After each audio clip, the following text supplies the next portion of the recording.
दुधापासून क्रीम काढली, क्रीमची लोणी बनवली आणि लोण्यापासून गाईचे शुद्ध तूप बनवले।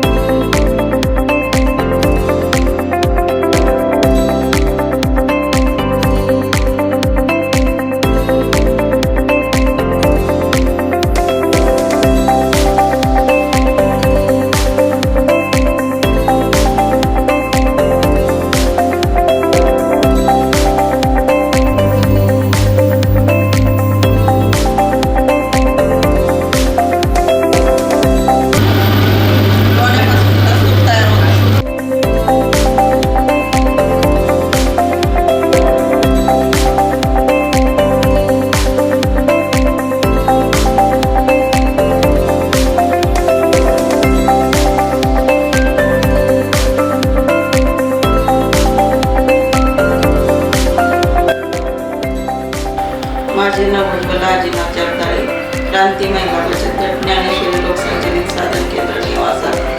एकूण महिला गटात 10 आहेत।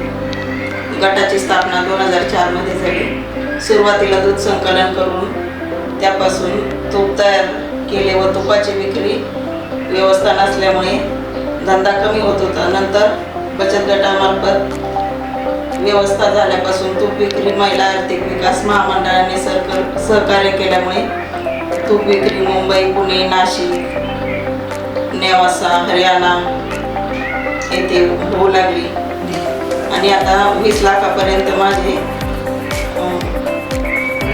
महिन्याचे उत्पन्न आहे। महिला आर्थिक विकास महामंडळाच्या सहकार्यामुळेच माझे एवढे शक्य झाले।